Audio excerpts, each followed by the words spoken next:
Hey guys, how's it going? It's me, Bo, back on the Film Scene Investigation channel. Hope you're all doing well, and thank you for checking out this video. In today's review, I'm going to be taking a look at the 2004 drama Mysterious Skin. Now, this was a film that has been on my radar for many years. I read the synopsis, I'm aware of the actors that are involved, and given it's such a dark subject matter, I knew I needed to be in the right frame of mind before I actually sat down and watched it. Just before we get into the review, guys, as always, if you haven't already, please do consider subscribing to the channel. All the support is greatly appreciated. So, Mysterious Skin from May 2004 was a film that was directed by Greg Araki and was based on the novel by author Scott Haim, starring a large ensemble cast that included the likes of Elizabeth Shue, Joseph Gordon-Levitt, and Billy Drago. The film premiered at the Sundance Film Festival and received widespread praise. As for the story, it began in 1981 and focused on a small young boy called Brian, who occasionally suffered from nosebleeds and blackouts, yet wasn't exactly sure why that was.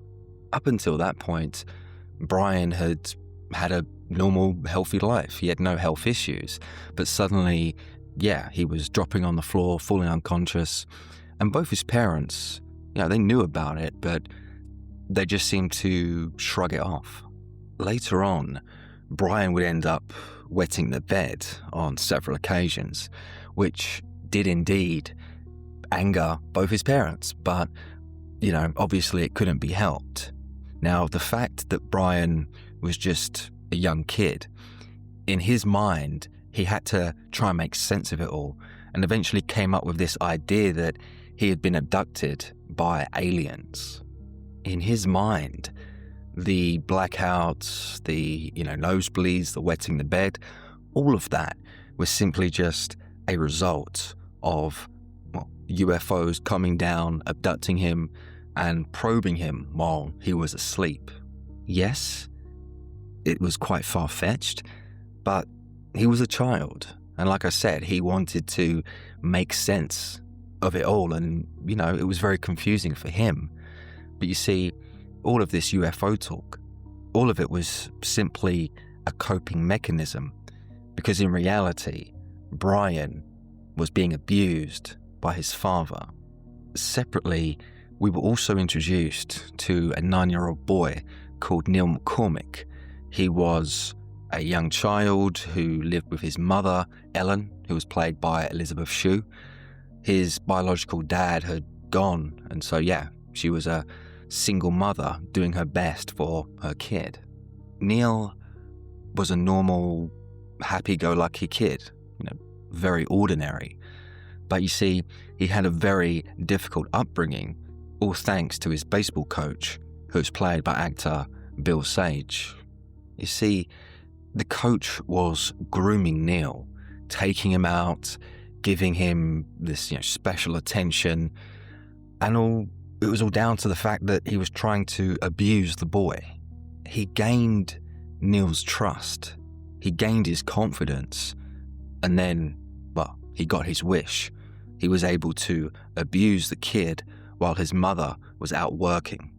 Now, we saw this unfold, but we didn't actually see any kind of graphic content, and I'm very glad about that. But you see, you didn't even really need to have any kind of graphic visuals on screen, because just seeing this predator and this innocent child, it was a hard scene to watch. The story then picked up in 1987, where we saw Neil, now older and played by actor Joseph Gordon-Levitt, as he went around the city pimping himself out to older men for cash. Neil had basically become a sexual deviant, sleeping around, having unsafe sex. And, well, this was all down to the personal trauma that he carried, all thanks to the coach. He was a rent boy, basically. That's what he was, sleeping around. And you see, that's bad enough. But what made it worse, in my opinion, was the fact that Neil didn't need to be doing this. He didn't need the cash. He wasn't homeless. He had his mum. He had a place to stay. He had friends. Yet he still decided to go down this route and prostitute himself. This behavior was all down to the destructive, abusive childhood that Neil had to endure when he was growing up. But unlike Brian, who had a hard time connecting the dots to fully understand his situation, Neil, he remembered every little disgusting detail. As Neil got older, he eventually left Kansas and moved to New York, where he lived with his friend Wendy. Now, this could have been a fresh start for Neil, a new chapter in his life. Yet, very quickly, he went back to his old ways, sleeping around for money and coming across some real crazed individuals in the process. This wasn't Kansas anymore. This was New York City, a whole different world. And even though Neil tried his best to navigate his way, ultimately, he still carried the same problems he had back at home. As for Brian, he too was now older and was now fully engrossed into the whole UFO conspiracy. Brian had clearly not confronted his true feelings and had convinced himself that, he was a victim of alien abduction. It was really sad to see all of that play out with Brian, because we knew, as the audience, we knew what was going on. We knew who Brian's real abuser was, but he didn't. And the fact that it was like this psychological barrier that he created in his own mind, it was, it's just really sad. The movie culminated with both Brian and Neil finally meeting in person to discuss their shared past. Brian, of course, was still very unsure about what had happened to him and thought that maybe Neil could fill in the blanks. In the movie's final moments, it was revealed to Brian that him and Neil had been sexually abused by the coach after a baseball game. This was a key piece of information that suddenly unlocked all these horrible memories that Brian had tried to suppress. And instead of seeing any graphic depiction, we were left with Neil's dejected and disengaged narration.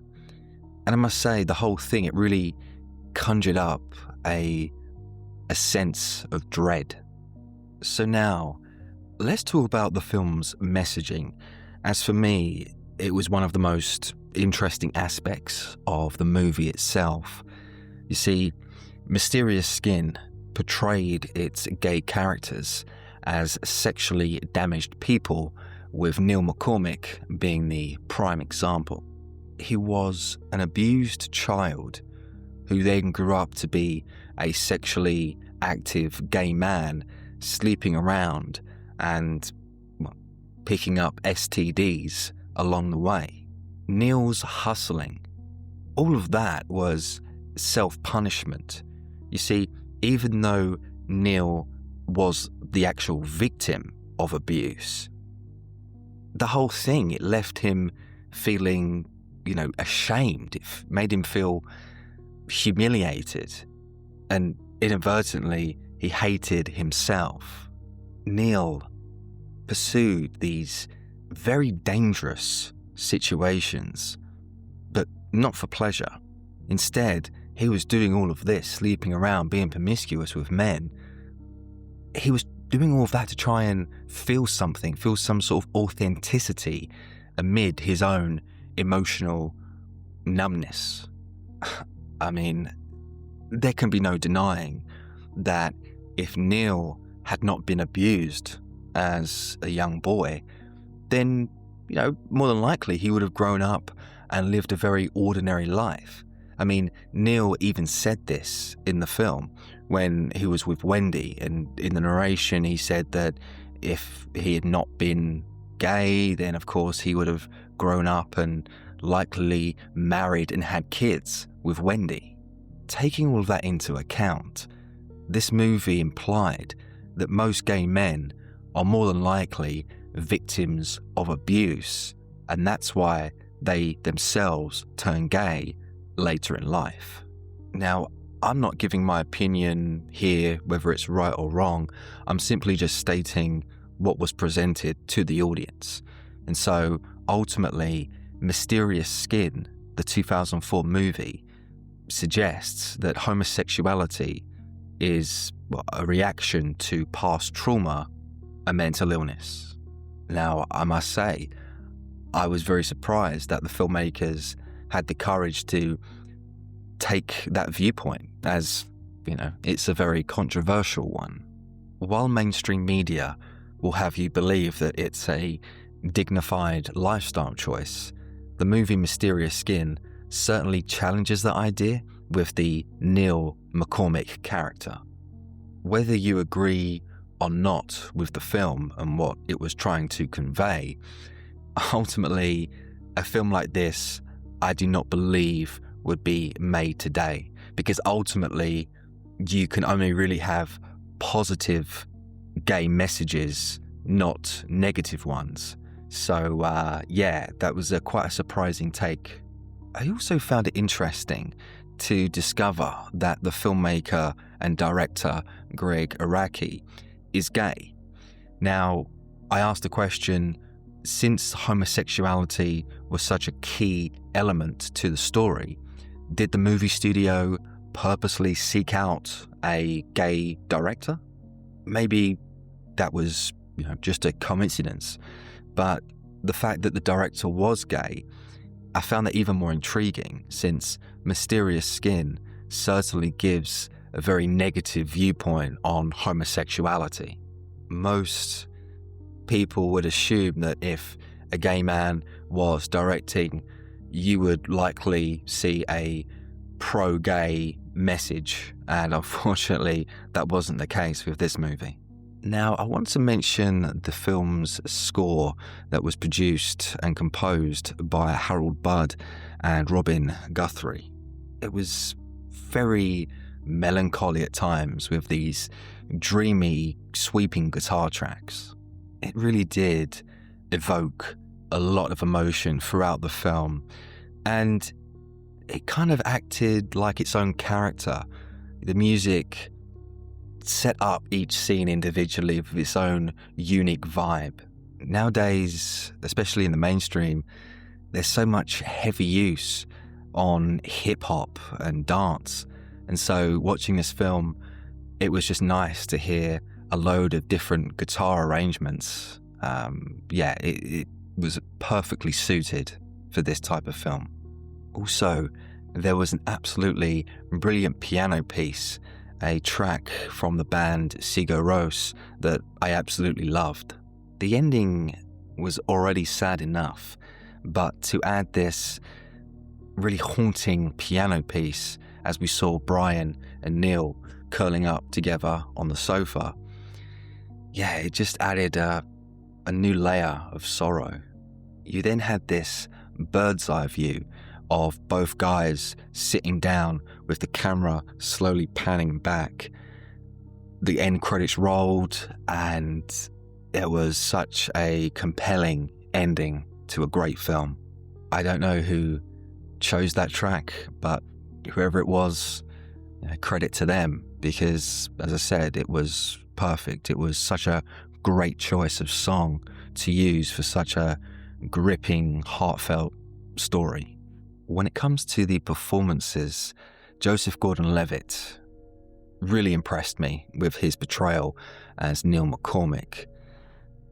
This guy's journey, this character, yeah, you just really felt sympathy for this kid, seeing what he had to go through with, the coach abusing him and seeing where he ended up.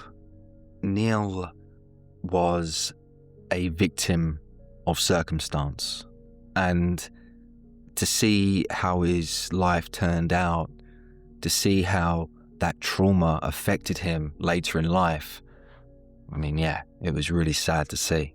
Levitt was so good. He was just perfect for the role.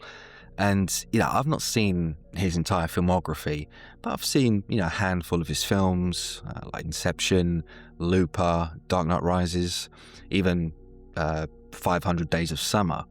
But for all of that, while he was, a good, competent actor, this movie, undoubtedly, this is the best performance I've ever seen Joseph Gordon-Levitt deliver. As for the actor Brady Corbett, he played the older Brian, a guy who had this kind of innocent look about him, who was confused, and ultimately it was quite an understated performance from the actor. Corbett was able to convey this quiet devastation, all the while trying to mask his inner turmoil. His best scene did come at the end of the film, when he was, listening and getting all the information from Neil. Once he had finally learned his truth, his real, what had happened to him all those years earlier, the character had this outburst, and it was just so raw and unfiltered. Great scene, and he did a great job. The movie also starred the late Michelle Trachtenberg, who played Neil's friend, Wendy. Now, going into this film, I was aware that Michelle Trachtenberg had died last year, so seeing her on screen definitely was bittersweet. Now, I was only familiar with this actress from a movie called Eurotrip that I watched many, many years ago. But here in Mysterious Skin, she was given a platform to showcase her dramatic side. I thought she and Joseph Gordon-Levitt shared some wonderful chemistry. They really did. It made their friendship feel authentic, like they had a genuine bond. Also, there was a scene with Wendy and Neil standing outside this drive-in movie theater where eventually we saw it snow.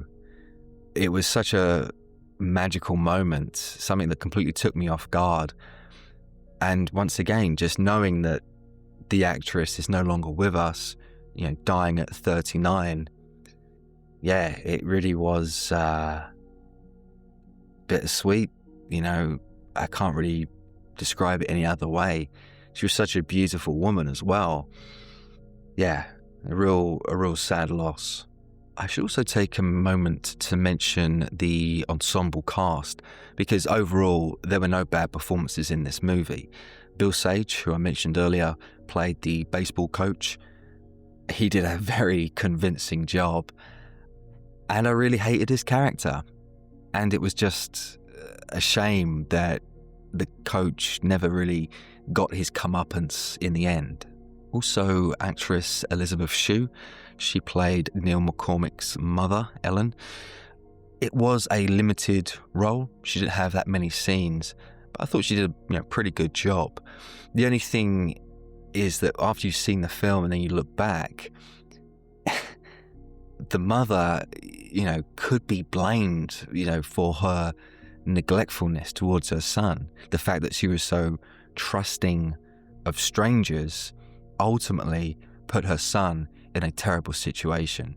So, retrospectively, I kind of thought that she was a bad mum. Even though she loved her son, she didn't do enough to protect him. And so, dislikes for Mysterious Skin from 2004. Now, my biggest dislike for the film would have to be the whole UFO subplot that involved Brian and his friend Evelyn. Now, this is not a big dislike. I thought, I really enjoyed the movie overall. This is more of a nitpick, but if I'm being completely honest with you guys, as always, when you watch this movie and you see the film kind of go back and forth between both Brian and Neil's story, ultimately for me, I found, Neil's story so captivating, so compelling, that when the film then went back to Brian and his UFO conspiracy, kind of weren't that interested. There were scenes where we saw the older Brian travel to meet his friend Evelyn, who is also a UFO conspiracy theorist, and we saw them talk and bond over this shared belief. There were other scenes as well where we saw Brian try and dig up as much information as he could on Neil, going to this library and trying to find these files. Once again, not a big issue, but I don't know. I just would have preferred a standalone Neil McCormick story. Joseph Gordon-Levitt did such a good job. He kind of outshined everyone else, and I just was way more invested in his character than Brian. And so, ratings for Mysterious Skin from 2004. I'm going to be rating this movie a strong 8.5 out of 10. You know that you've seen a good movie when the next day you're still thinking about it, and that's exactly what happened to me. I just was kind of blown away by the whole thing. It really was impressive, and one of the best dramas that I've probably ever seen. When a movie can leave you feeling such an array of emotions, then you know that the filmmakers have done their job. Mysterious Skin held a lot of significance as it explored how trauma can manifest in different ways and ultimately can shape someone's sexuality and worldview. While both Brian and Neil were survivors of sexual abuse, it doesn't guarantee that they'll ever be cured or ever be healed from their experiences. And that I found really compelling. If you've seen Mysterious Skin, then please let me know your thoughts and memories in the comment section below. For all those out there who have not seen this one yet, I would absolutely recommend it, but I would say tread carefully. You have to be in the right frame of mind for this movie. I know for a fact that I will be rewatching this movie again at some point, but probably not for another 2 to 3 years. I need some time away from this film now after really kind of analysing and seeing what it was presenting on screen. And yes, it's disturbing. It's not for everyone, but if you think you can handle it, I'd give it a go. And well, that's all from me today, guys. I do hope you've enjoyed this review of Mysterious Skin from 2004. I will be back next week, of course, with another cult movie review.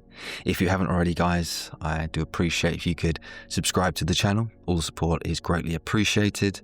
And of course, take care. Bye-bye.